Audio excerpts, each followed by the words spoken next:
अस्सलाम वालेकुम नाज़रीन इकराम, IND टुडे के खबरनामे में आपका खैर मकदम है। आइए देखते हैं आज के तफसीलात।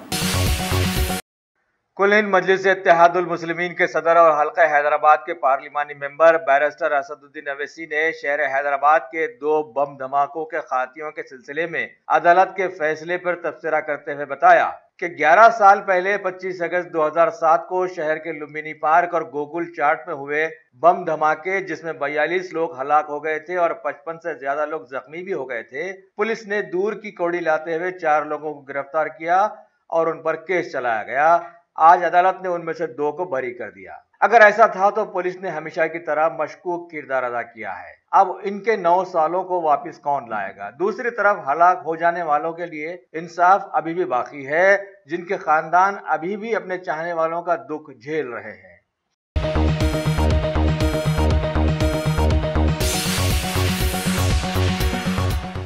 शहर हैदराबाद में 2007 के 2 बम ब्लास्ट के 4 खातियों में से 2 को अदालत ने 9 साल जेल में रखकर बरी कर दिया है और मुबैना 2 इंडियन मुजाहिदीन से वाबस्ता चौधरी और अनीक शफीक को इसमें माखूज कर दिया। हुकूमत की इन्वेस्टिगेटिव एजेंसी की काउंसिल के सुरेंद्र ने मीडिया को बताया कि अगले हफ्ते पीर के दिन इनकी सजाओं का ऐलान किया जाएगा। अदालत के इंचार्ज जज टी श्रीनिवास राव ने बताया कि इन बम ब्लास्ट में 7 लोगों के नाम सामने आए थे, जिनमें से 3 मफरूर हो गए।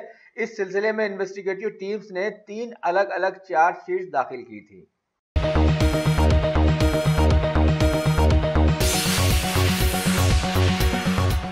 रियासत तेलंगाना के अक़लियती मालियाती इदारे की जानिब से आज शहर हैदराबाद में एक अज़ीमुश्शान जलसे में अक़लियतों को करीब 342 टैक्सी कारें तक़सीम की गई। जलसे की सदारत नायब वज़ीर आला मोहम्मद महमूद अली ने की। मेहमान खुसूसी के तौर पर कुल हिंद मजलिस इत्तेहादुल मुस्लिमीन के सदर बैरिस्टर असदुद्दीन अवैसी शरीक हुए। दीगर मेहमानों में वज़ीर दाखिला N नरसिम्हा रेड्डी, साबिक़ा मरकजी वज़ीर बंडारू दत्तात्रेय, मुख्तलिफ जमातों के अराकीन असम्बली, अराकीन काउंसिल और अक़लियती और दीगर कारपोरेशन के कई सदूर और अहदेदार भी इस मौके पर शामिल थे।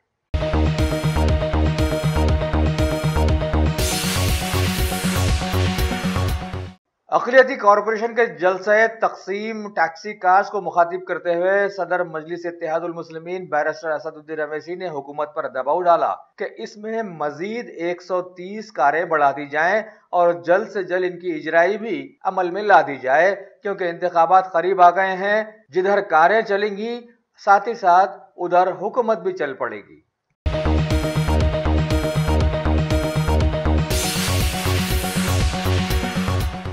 शहर हैदराबाद की GHMC ने रियासती इंतखाबी वोटर लिस्ट के लिए टेलीविजन और डाटा एंट्री ऑपरेटर्स के लिए एक खुसूसी 2.0 वर्जन सॉफ्टवेयर सिस्टम को लाया है। इस मौके पर रियासती chief electoral officer Rajat Kumar, GHMC के कमिश्नर दाना किशोर के साथ साथ महकमे इंतखाबात के बहुत सारे आला ऑफिसर्स भी वहां मौजूद थे।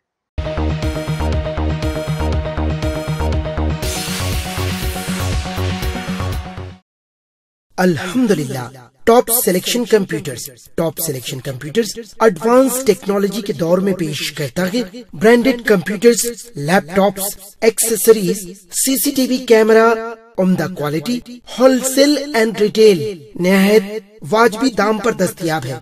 स्कूल, कॉलेज, कॉर्पोरेट ऑफिस वगैरह में बल्क क्वांटिटी में सप्लाई की जाती है। इसके साथ साथ हमारे यहाँ माहिर टेक्नीशियंस की निगरानी में रिपेयर्स की सहूलत भी मौजूद है। गुज़िश्ता 10 बरसों से मुल्क भर में अपनी इन तमाम खिदमात को जारी रखते हुए आपके एतबार को बरकरार रखने वाला नाम टॉप सिलेक्शन कंप्यूटर्स। जी हाँ, top selection computers, Vijayanagar colony beside Riyan hotel, Hyderabad.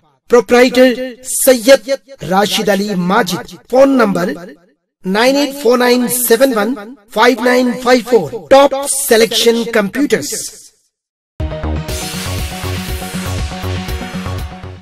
Hyderabad के पुराने शहर के शोहरत याफ्ता इलाके बाबा नगर में 29 साल नौजवान के कत्ल की वारदात पेश आई है। फलकनुमा डिवीजन के ACP सैयद फैयाज ने मीडिया को बताया कि भवानी नगर पुलिस की इंक्वायरी के मुताबिक कुछ नौजवान एक जगह बैठकर शराब नोशी कर रहे थे उनमें आपस में झगड़ा हो गया और सभी ने मिलकर उनमें शामिल चाचा गैरेज के साकिन 29 साल शेख बाबा को मार डाला, जो कि पेशे से ड्राइवर था। लिहाजा सभी को गिरफ्तार करते हुए पुलिस ने तहकीकात शुरू कर दी है।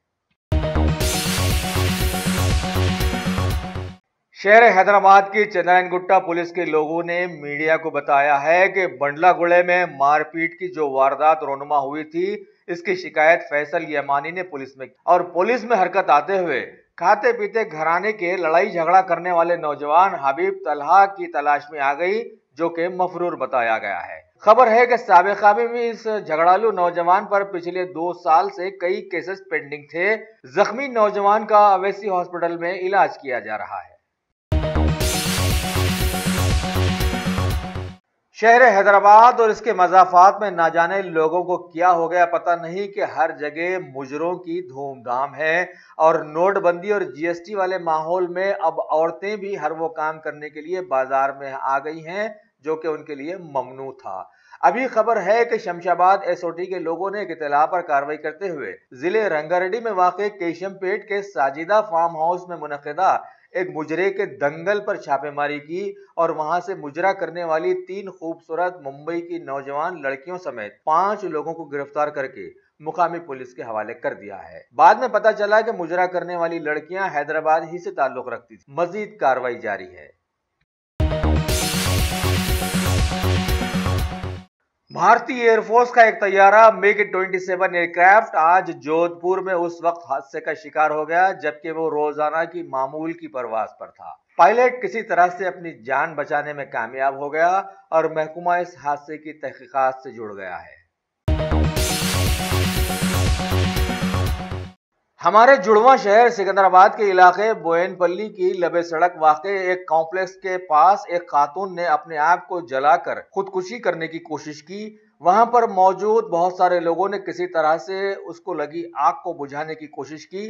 बाद में मुकामी पुलिस ने एक केस दर्ज करके तहकीकात शुरू कर दी है। तेलंगाना कांग्रेस के दल बदल लीडर डी श्रीनिवास ने टीआरएस में शामिल होने के बाद उन पर टीआरएस पार्टी कैडर मुख्तलिफ इल्जामात लगा रहा है।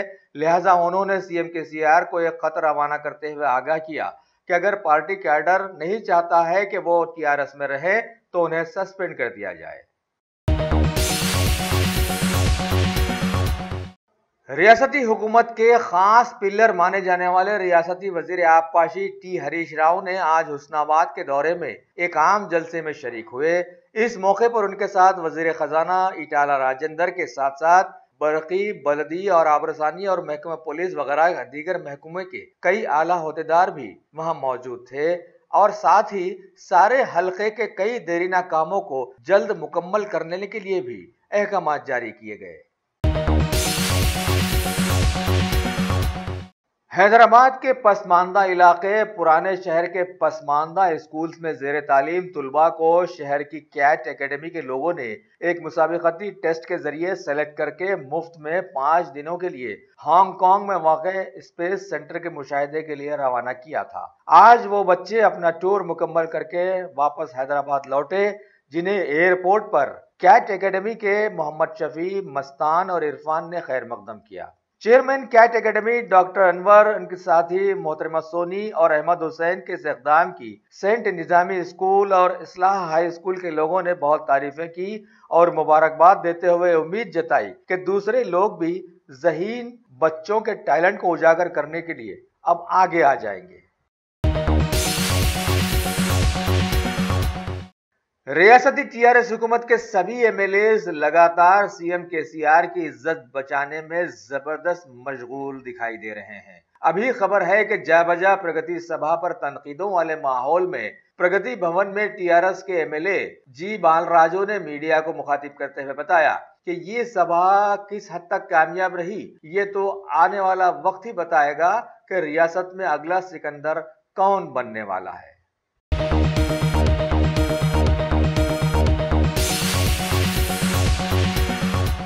अगर आपने हमारे चैनल को सब्सक्राइब नहीं किया है तो आपको यहाँ सब्सक्राइब बटन दिख रहा है, उसे क्लिक करिए और सब्सक्राइब कीजिए और साथ ही साथ बेल आइकॉन को भी क्लिक करिएगा जिससे कि आपको ताज़ा अपडेट मिलते रहें।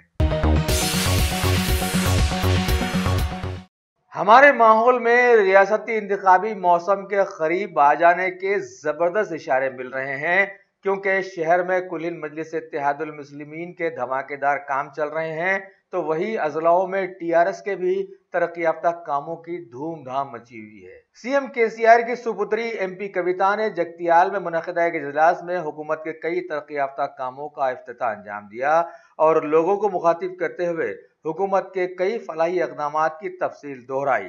साथ ही उन्होंने वहां के नए एमएलए संजय अन्ना का खैर मकदम करते हुए उनकी जीत मुसल्लमा भी कर दी है।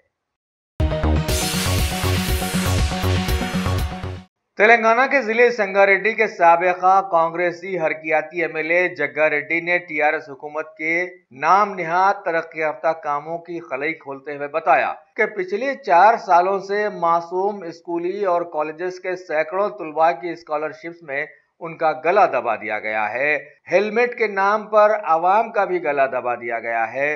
कार्डन सर्चेस के नाम पर गरीब आवाम के पास से मामूली गाड़ियां भी छीन ली गई हैं और उन्हें हर्राज करके अलग से पैसे बना लिए गए हैं। सैकड़ों किसानों का अलग से गला भी दबा दिया गया है।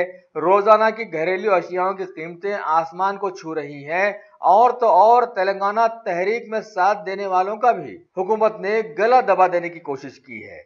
अब बताइए, इतने गले दबाकर तरक्की हुई भी तो क्या फायदे की? लिहाजा कांग्रेस पार्टी अब जबरदस्त एहतजाज शुरू करने जा रही है। तेलंगाना प्रदेश कांग्रेस कमेटी के सदर उत्तम कुमार रेड्डी ने मीडिया को बताया है कि कांग्रेस पार्टी अब इंतखाबात के लिए बिल्कुल तैयार हो गई है। गांधीनगर के एक जलसे में लोगों को मुखातिब करते हुए उन्होंने कहा है कि इंतखाबात के लिए जामे वोटर लिस्ट की जरूरत है, लिहाजा इस सिलसिले में 7 सितंबर से मुहिम शुरू की जाएगी। मंडल और डिविजनल सतह पर 9 सितंबर को बैठक होगी और नए साल 2019 के पहले महीने में 18 साल मुकम्मल करने वाले सारे ही वोटर्स के नामों को लिस्ट में शामिल करना होगा, जबकि पिछले 4 सालों से खास तौर पर जिले खम्मम की वोटर लिस्ट से 20 लाख वोटर्स के नाम गायब कर दिए गए हैं, जबकि 8 लाख अलग से नए वोटर्स इंतजार में हैं। लिहाजा महकमा इंतखाबात को इस जानिब फौरी तवज्जो देनी चाहिए। साथ ही उन्होंने इलेक्ट्रॉनिक वोटिंग मशीन्स को भी अपनी तनकीद के मौजू बनाया और बताया कि इसे भी हटा देना चाहिए और केसीआर से सवाल किए कि उन्होंने 2014 में अवाम से जो वादे किए थे और इंतखाबात जीते थे उनमें से कितने पूरे हुए, जिसका केसीआर के पास कोई जवाब नहीं है। लिहाजा उन्होंने कहा कि आने वाले आम इंतखाबात में टीआरएस का पूरा सफाया हो जाएगा, क्योंकि बहैसियत वज़ीर आला सीएम केसीआर ने अवाम के एतमाद को ठेस पहुंचाई है। तेलंगाना के शोला बयान कांग्रेस के senior leader V Hanumantha Rao ने रियासती टीचर्स के कसीर इज्तिमा को मुखातिब करते हुए टीआरएस हुकूमत की नाम निहाद तरक्की याफ्ता कामों पर सख्त तनकीद की और बताया कि रियासत के सैकड़ों टीचर्स कसीर मसाइल से इस वक्त दो चार है और उनका कोई पुरसाने हाल नहीं है। यही हाल सरकारी दवाखानों का भी है। अलग होने वाली रियासत आंध्र प्रदेश में टीचर्स की तनख्वाहें उस्तादों के एहतराम की बेहतरीन मिसाल मानी जा सकती हैं, जबकि अलग होने वाले तेलंगाना के उस्ताद अपने हक के लिए भीख मांग रहे हैं। लिहाजा ऐसी हुकूमत किस काम की जिससे उस्तादों तक की इज्जत करनी नहीं आती हो। अगर आपने हमारे चैनल को सब्सक्राइब नहीं किया है तो आपको यहाँ सब्सक्राइब बटन दिख रहा है, उसे क्लिक करिए और सब्सक्राइब कीजिए और साथ ही साथ बेल आइकॉन को भी क्लिक करिएगा, जिससे कि आपको ताज़ा अपडेट मिलते रहें।